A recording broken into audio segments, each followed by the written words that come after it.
Welcome to the Golden Horseshoe Real Estate Podcast. I'm your host, Koukun Unosawa, mortgage broker with Synergy Mortgage Group. In this podcast, we chat with real estate professionals who share their local market insights, future outlooks, proven strategies, and practical tips, all right here in Ontario's Golden Horseshoe.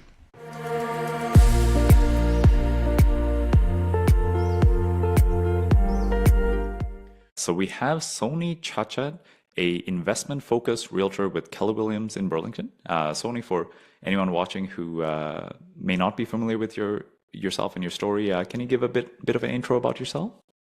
Yeah, for sure. I'm based out of Burlington. I work in the Halton area, Hamilton, all the way up to Niagara. And a little bit about me for those who don't know me. I transitioned into becoming a realtor. So my background has been in the banking side. However, being in real estate was pretty much from birth. My father being into commercial real estate, I have learned a lot from him. But becoming a realtor wasn't really my end goal or a job that I was looking at that time. Because when I looked at my father, he didn't do it as a realtor. He was very investor focused and he did this as investment. So he would take parcels of land, put them together, and then sell it off to different builders for further development. So for me, I did not know traditional investment until I came to Canada. Okay. So traditional investment, as in buying and selling, I wasn't aware of it. I was always aware of buying investment properties, buying real estate as investment properties. So like people have stocks, bonds, gold, for example, buying real estate was just part of another investment strategy. So this is the mindset that I grew up with. Being in banking, after that was my first job, and with that accumulated some money. And first thing we did was we bought a small condo for investment purposes, strictly investment. Okay. So we went through pre-construction, and this was back, I would say, almost 25 years ago. So bought into pre-construction. Pre-construction was very different back then. So I've been a landlord, gone through pre-construction, and pretty much for the last 25 years, I've bought a lot of investment real estate from pre-construction condo to resale, all the way up to commercial properties, even cottages, lakefronts, and everything in between. Okay, wow. So that's a little bit about me. And when it comes to my clients and my investors, that's why it's a little bit more investment focused. Not that I don't do traditional buying and selling, but a little bit more investment focus on my end. Perfect. And I think one of the things that I found very fascinating when we first connected was even in 2025 and even in the last couple of years, you've been able to stay fairly consistent in terms of helping investors buy despite sort of the headlines and despite all the fear that's around the market right now. Can you share a little bit about your client base and how it's been for the last couple of years, what you've recommended them to do, what you've recommended them not to do over the last 5-10 years?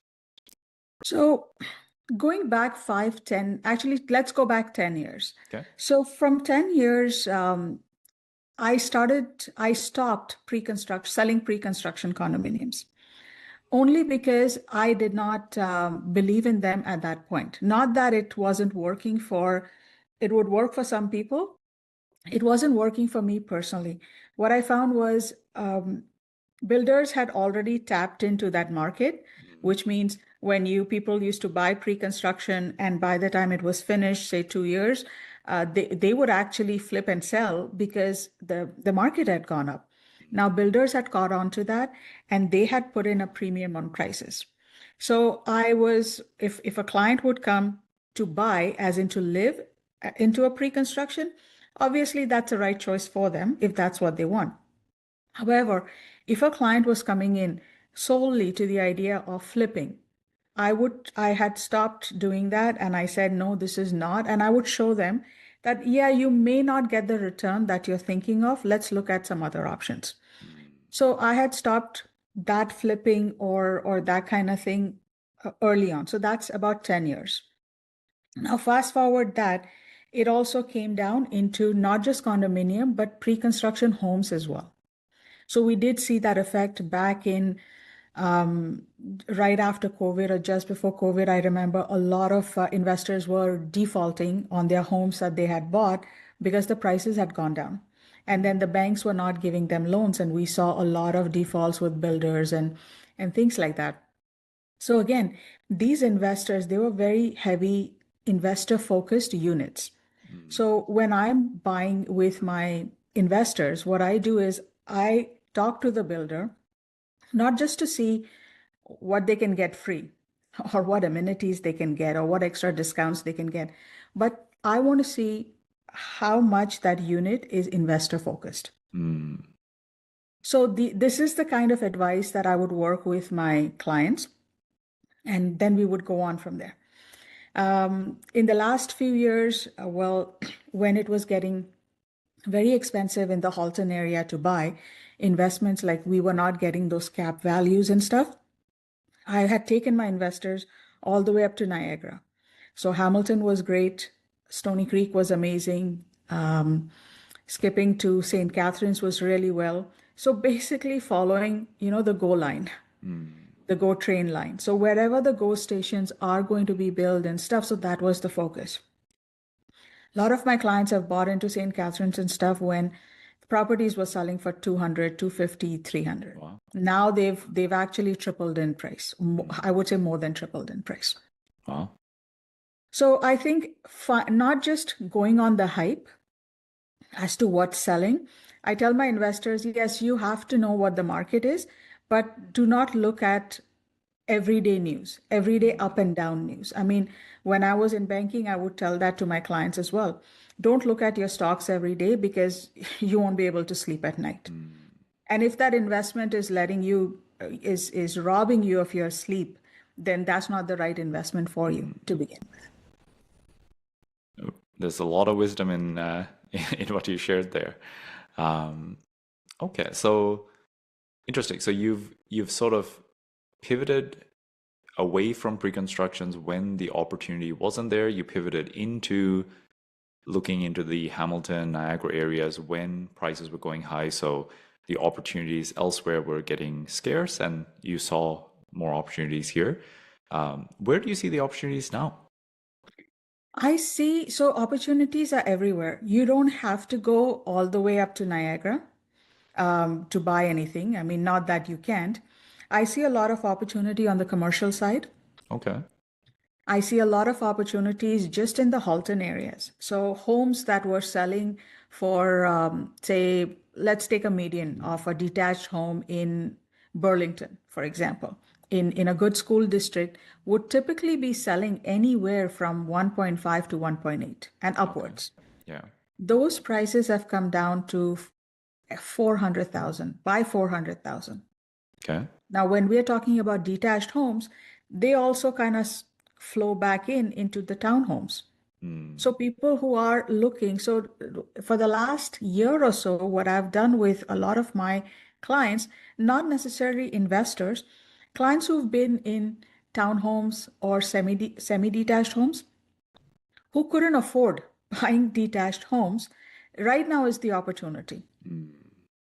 Yes, prices have come down, but if a detached home has come down by, depending on the area and stuff, what I've found is in a particular area, if the detached home has come down by 400,000, a semi-detached home hasn't come down by that much.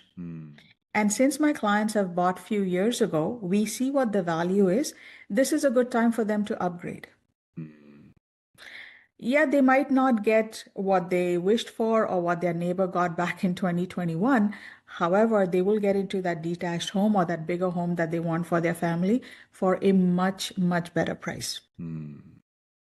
Yeah, there's an interesting arbitrage there, right? Because yes, they've both come down, but in terms of dollar values, the detached home has come down more.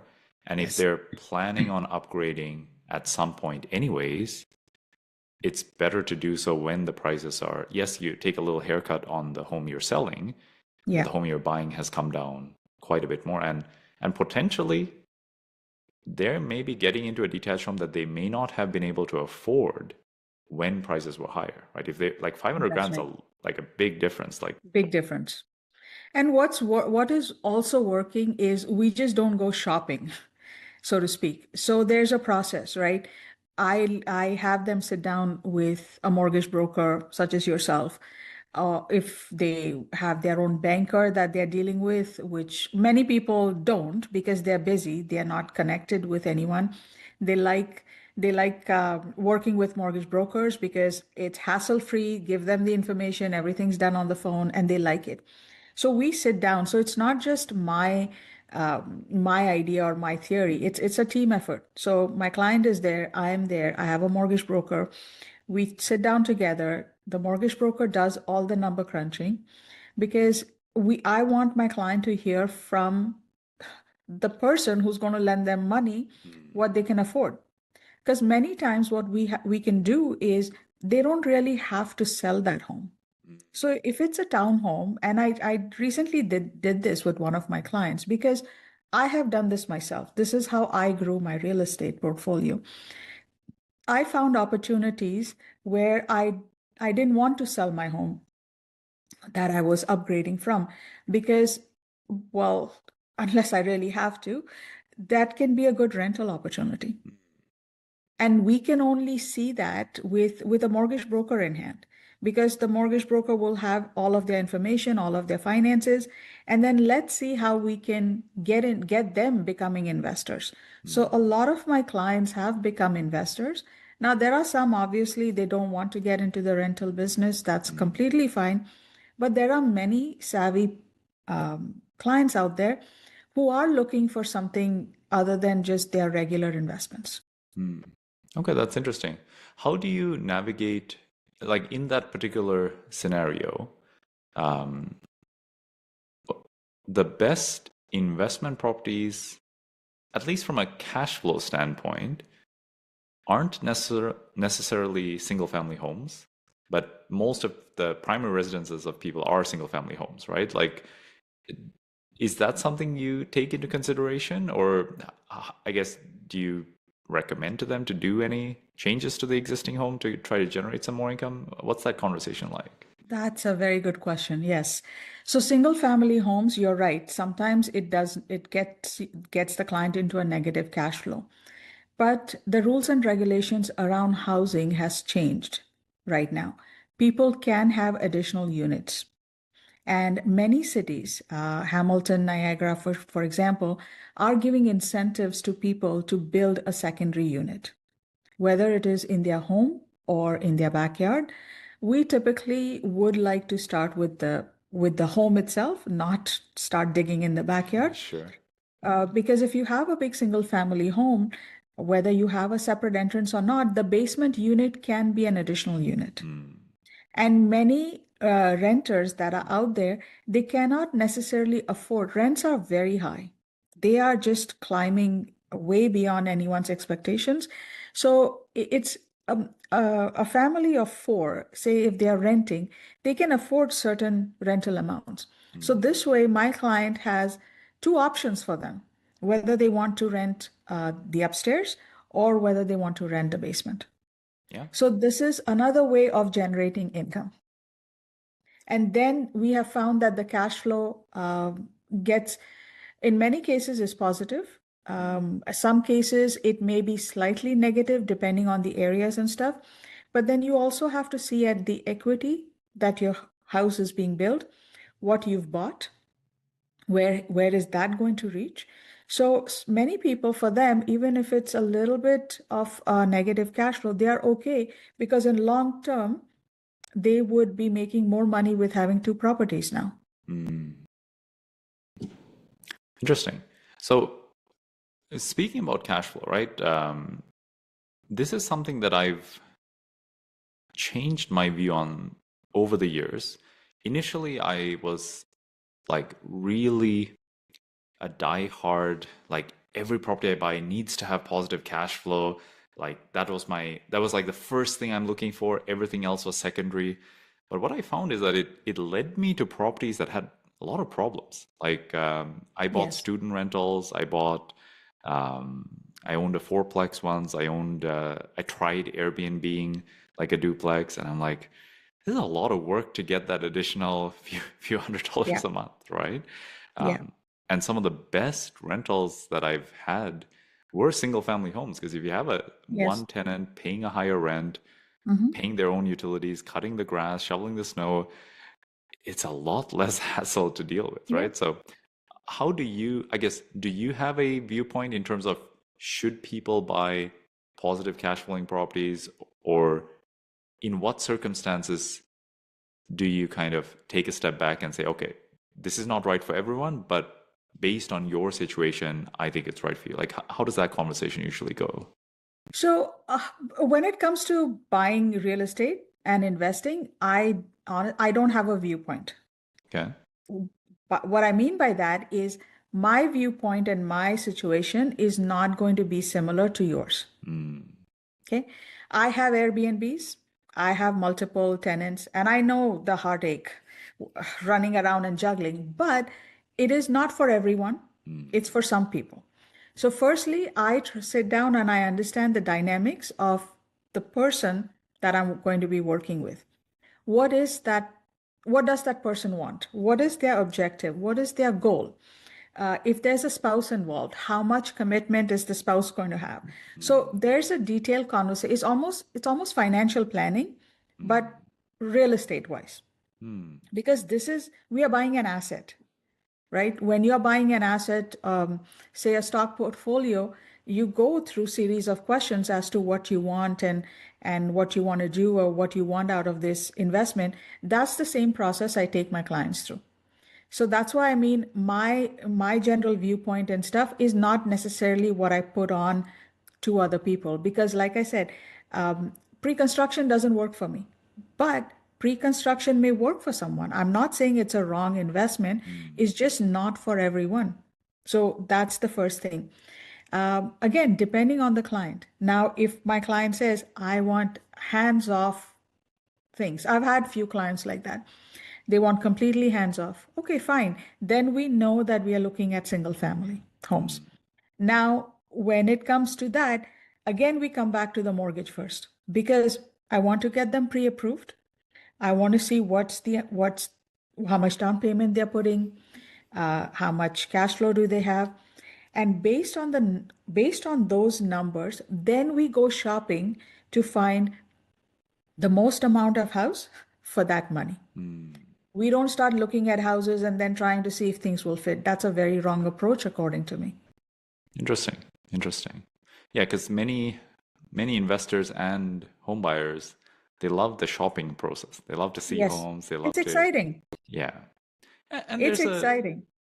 It is exciting. And there's also an educational piece to a certain degree, right? Like, they do need to see a few homes just to get a sense of what they can consider. But like you said, if they're looking at homes out of their budget, what's the point? They're getting an education they'll never use, right? Yeah. So what I do is, again, my process, if it's a first-time buyer, right? They are very new to buying a home. And let's not even talk about investment. Let's just talk about a simple scenario. So essentially, I would still tell them that without a pre-approval, we are not going out. At least start the process. Now, pre-approvals do take some time. We are not going to wait for that, because they are excited. They want to see what's out there. And again, being in banking, it's not that I can do a full mortgage app sitting right there, but I can get the gist of it. I can get a ballpark figure. I haven't seen their credit and stuff, but from their incomes, from their debts, from the conversations that we've had, I know where they would stand. So when their papers are gone in for approval, I take them out. I show them the different type of homes, because you'll be surprised, but many buyers still don't know the difference between what a townhouse is, what a semi-detached is, what a detached is, what a bungalow is, what a split level is. It's confusing. So when you go in and tell them that, hey, this is a townhome, you have neighbors on the side, you will hear some noises, for example. If it's a condo, yes, condo, everyone knows what a condo is. When you go into bungalows, Do you want it all on one level or do you want split levels? What's a side split? What's a back split? All of those things. So then they have an idea as to what they're looking. I try to narrow it down almost to a T, so we don't go on seeing 50 homes because there's no point.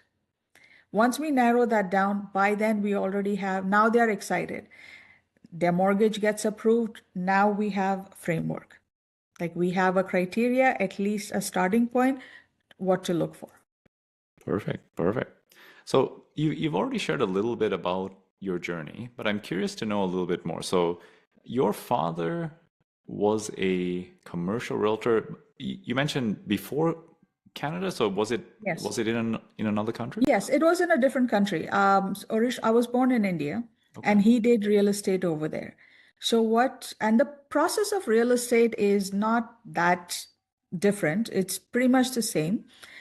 Here, I mean, there, what he would do is he would buy, if we look at lots over here, so homes, older homes, we might find an area of very older homes that is almost dilapidated, and people want to sell. Sometimes these homes are on larger lots. So he would go talk to each and every individual and buy all of these lots. Oh, wow. So he would have sometimes an investor with him doing this, or sometimes he would use his own money. So he would buy all these lots in an area, so to speak.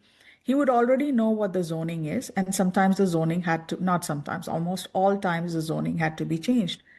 So he's doing all these multiple deals, say with 15, 20 homes. Once he's bought that land, then that it goes through the process of rezoning. Rezoning is done, say we can build now a tower of 20 stories or 10 stories or 4 stories, whatever. So that process is done. And then that parcel of land, which is ready for a shovel now, is now sold to a builder. So this is what he did. Okay. Did they all go smoothly or were there? No. No, I don't remember one transaction that went smoothly. Interesting. When we are talking, especially when you're talking in a country where there are no real estate laws. Okay. So you're talking about that piece, it's very difficult. You're talking to 50 people, not all 50 people want to sell their home. Yeah. Where are these 50 people going to go? Right? So we have to try to find them something, find them home. So these deals would take years to develop. So yeah, no, when it comes to these transactions, and I've seen them done here as well. A lot of them, because of the laws that we have and the stability that we have in real estate here, because of that, I've seen transactions go smooth. Of course, there'll be minor glitches, but nothing major. Interesting. Yeah, I've heard of it a little bit more in Vancouver for some reason. I've heard of more of these, they call them land assemblies, right? They Yes. buy sort of homes in a row. The only one I can think of in Ontario here, I know McMaster University bought something like 8 or 10 student rentals around the campus.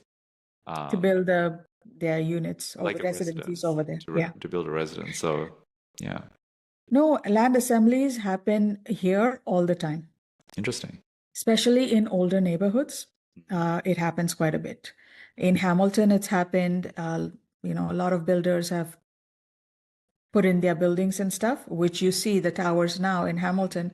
But these were land assemblies that were done many, many years ago. So this is the process. This is the thought process that I've grown up with. You try to get information first. So for example, my father or anyone wouldn't just go buying land just because they want to buy land.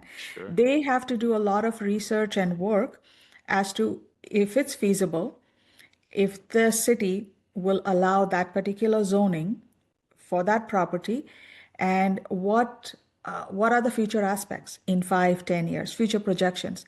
All that have to be done. So because that's almost second nature to me, I don't just go out and when someone says, I want to buy a house, okay, let's start going looking at houses. No, there's a process. If I don't understand what it is exactly that you want, I'm not going to be able to help you. And a lot of my clients will say, like, because it narrows down so finely, because they're busy too. Busy individuals, they don't have time. Many times they have a kid or two, and they're trying to juggle. And then they're giving me 3, 4, 5 hours every week to go see homes. Now, if I'm showing them homes that have just come as so it's like essentially I'm taking a bunch of darts and throwing them on the board and hoping that one of them will stick, Yeah. right? That's not the process that goes on, whether you're buying real estate to live or more so if you're investing. There's more work behind buying real estate for investing. Interesting. Interesting. Okay, so kind of going back to your story there. So your father was involved in land assembly. You had mentioned earlier you got a inside look into real estate from a young age. You mentioned a story there in terms of using typewriters. Can you share that one with us?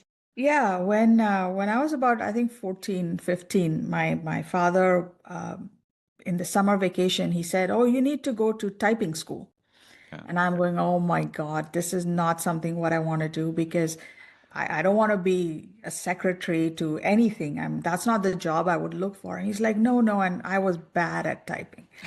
But anyways, I did go to typing school because he wanted me to. And we had a deal as well on the side. So that's why I went.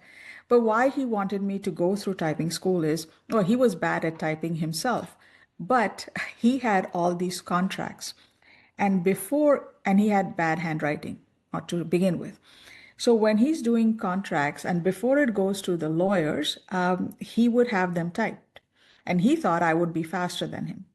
I was a little bit faster than him, but what it essentially, that whole process, what it did was he would give me these pages to essentially a contract, like a 10-page contract to make for various things, whether it's buying a house, a lot from someone, whether it's putting the assembly together, whether it's a letter going out to a city official. It gave me a lot of knowledge. When I was typing, obviously, I had to read those contracts. And many times I would go to my dad and go, "What is this?" I mean, if it didn't make sense to me, I just couldn't type because I couldn't put the words together. And I would ask him questions as to, "Hey, how are you doing this? Why are you doing this? Why is this involved?" So a lot of that information came through. And then as I was growing up, he saw I was interested in real estate, and he would take me with him to his architects or to the city officials I mean, he would never take me to client meetings, but he would always take me to these all other places where I got to learn a whole lot of real estate investing.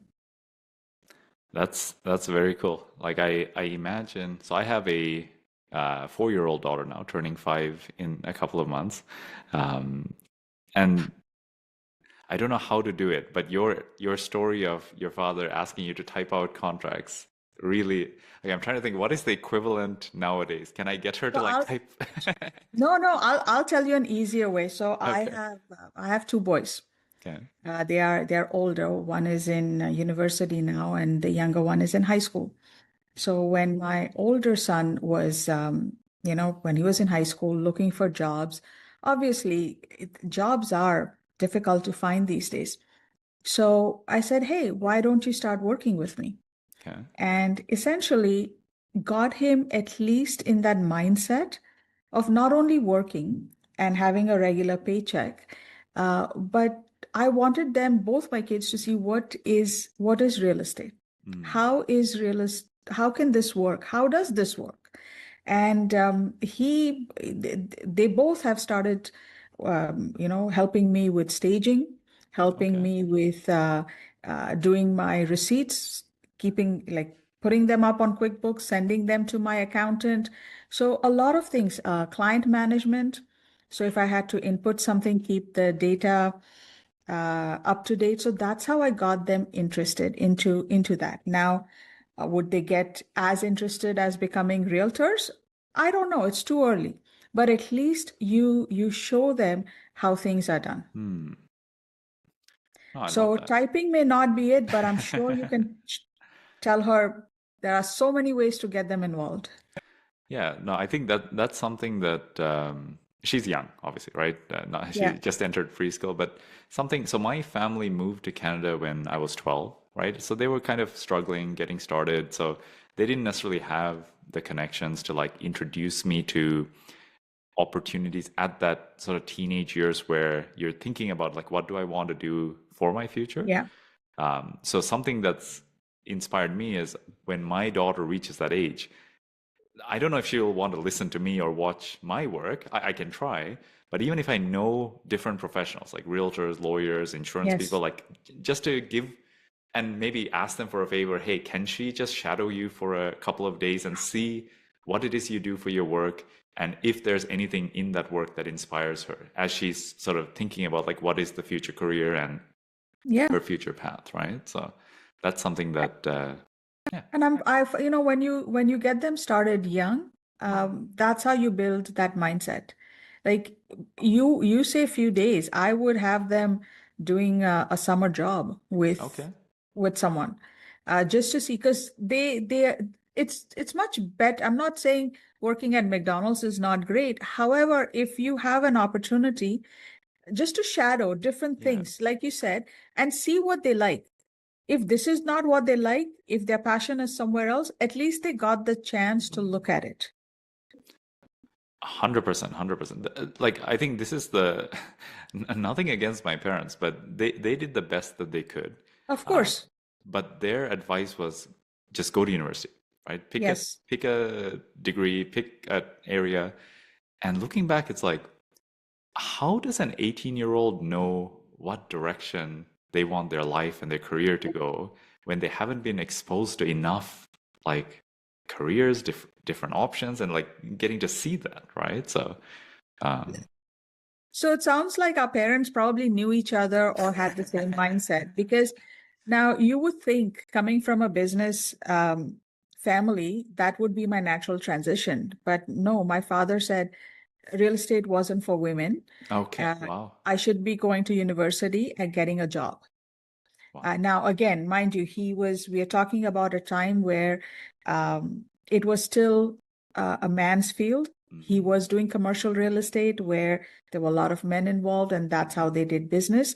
And we're also talking about a country where there are no laws hmm, when it comes to real estate. So he said, no, no, no, you're not getting into this. And I was very interested in that. I'm like, oh, wow, this is amazing. hmm, Like, you do all this work and then you see it, it's like me sitting in an office in a desk. I realized after 10 years of sitting in an office and a desk that wasn't for me. hmm, I like that. I like that every day is different. hmm. And yeah, so they said, no, go to university, get a job. Same thing. I did have the opportunity to look at various professions, but that was the thing I had to do, get an education. So, how is that conversation now with your kids? Like when it comes So, to going to university, choosing a career, how do those conversations go? so I don't think it's changed much. As in, I still want them going to university. Okay. Our oldest son, he's doing an engineering program. Okay. Did not does not that real estate is not a thing, but however, his passions are different, right? So those conversations are there. Education of any kind is always good. Mm, I don't think any kind of education goes waste. So, and like you said, at 18, 19, 20, you don't know what you want. I didn't know until my 30s what I wanted, mm, what I really wanted to do. So, yeah, go to university, go to college, get an education into what you like, but keep your eyes and ears open mm, into everything that you want to do. Now, someone might say, no, I don't want to go to university or college. After high school, I want to do something else. Well, mm. unless you're making it's you're passionate about it and you can see the results and you've been probably doing it since high school, for example, then yeah, maybe okay. Yeah, I think But that that curiosity piece is like what stands out from what you mentioned. It's like whether they're choosing a field to go to study in or choosing a career.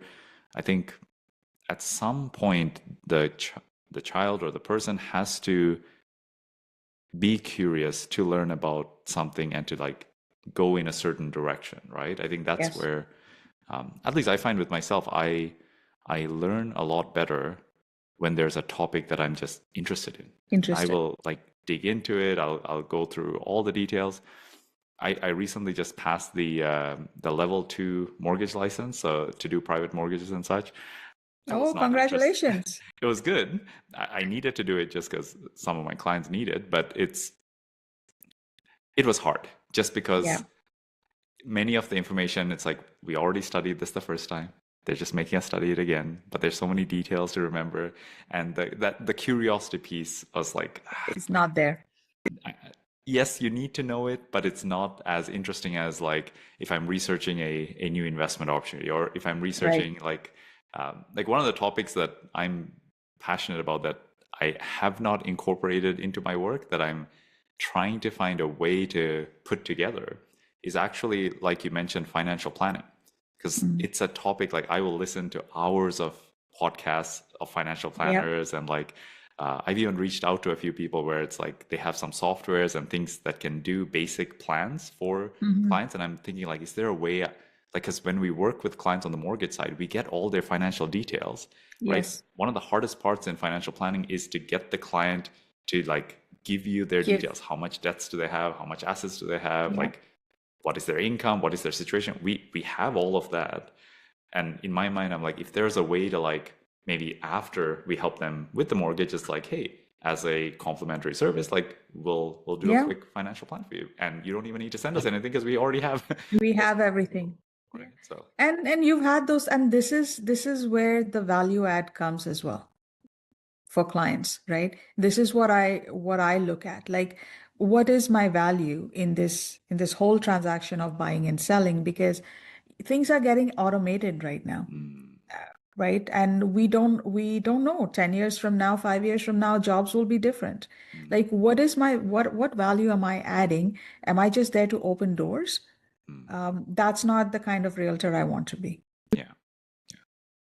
Yeah, the automation piece, it's exciting and scary at the same time. I'm someone that I like systems. I like figuring out like processes and things to put in place. So already I'm trying to see, are there any AI softwares or tools that can make our existing workflows just a little bit more efficient, a little bit easier. But the scary part is when the need for our jobs can, like, a big chunk of it gets eliminated. And at that point, it's like, oh, wait a second, like, can my business continue the way it is now, or do I need to make some pivots, right? Yeah.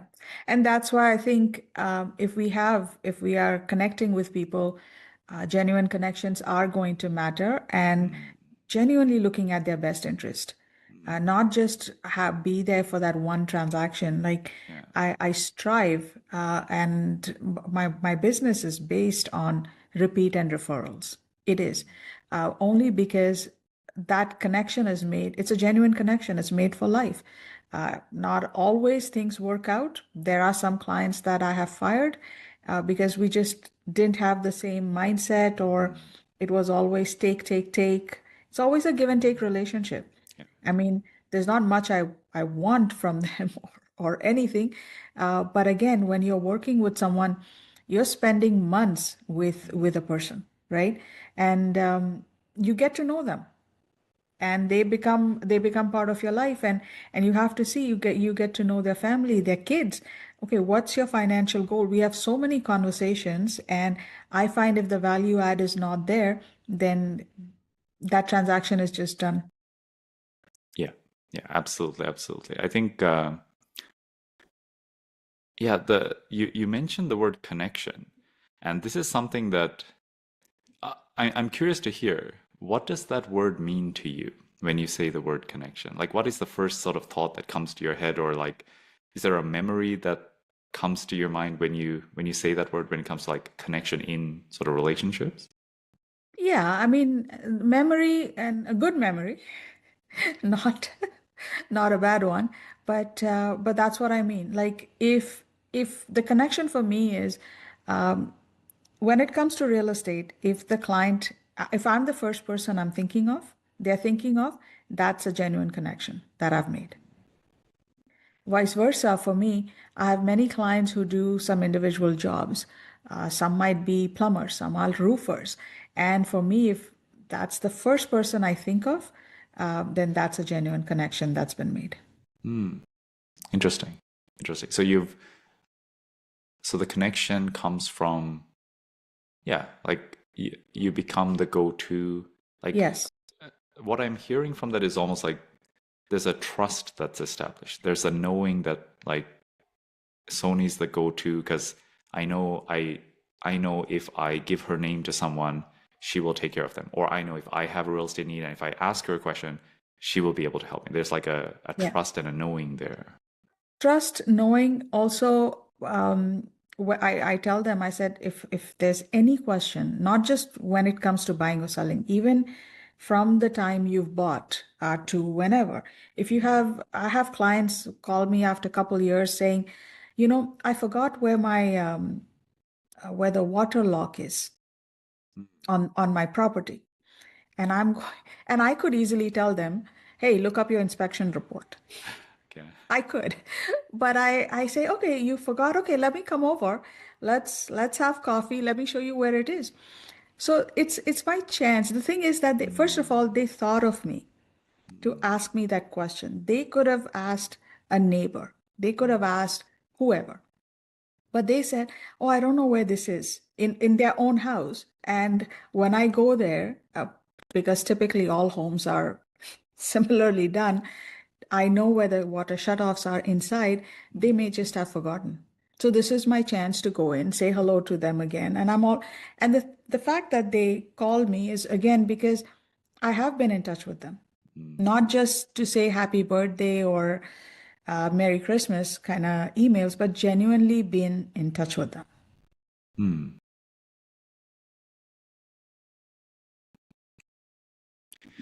Yeah. Can I ask you, I guess, a little bit more on a personal note? You mentioned like many of the things you mentioned remind me of myself, just in terms of the way I interact with clients. So like you said, it's like it's easy to just send them the inspection report or tell them to look there, but it's like taking that extra step to go the extra mile, right? To do more than what's required, right? And honestly, coming from a place of like caring, it's not that you have to do it, but it's like there's someone that you appreciate them working with you, and it's like, hey, like this is my small way of trying to give back and trying to help you out, on an ongoing basis. Can I ask you though, because this is something that I've been coming to terms with. I found that, like, for myself, part of that comes from a good place, which is I want to serve my clients. I want to do the best I can. But then a part of it also comes from like this need to, this may not be the right word for it, but it's almost like I call it to myself. It's almost like being a people pleaser. I want to have people be happy with me. I want them to appreciate what I do. I want them to like, and even if it's not my fault, if something happens and the client's unhappy, it almost hurts me more than it should, because it's like, I didn't do it, but because of how they feel, I almost feel like it's my burden.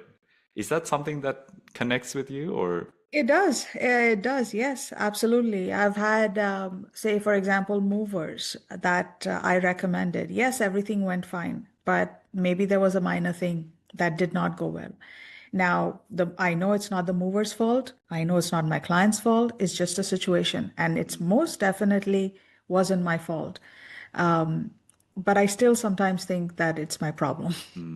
Right now, and then you try to kind of, just make sure you're trying to please everyone, but it's you're not doing it from the sense of pleasing people. It comes from a place where you genuinely care about that client.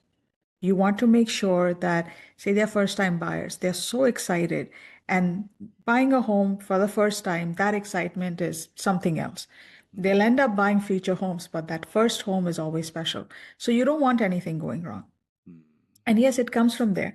One thing I will caution you though, don't do it from, having done that myself, don't do it just to please people. Because sometimes things just go wrong.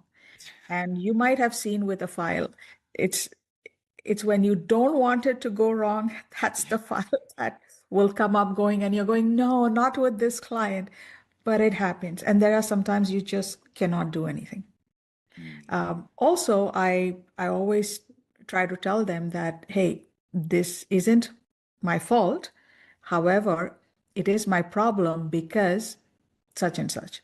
So they realize that it's not your fault. And then you don't go blaming yourself for that connection that you made with two people, or you're spoiling your own relationship with that client.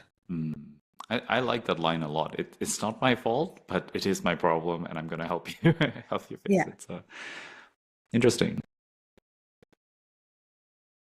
I read that somewhere. It's not my own.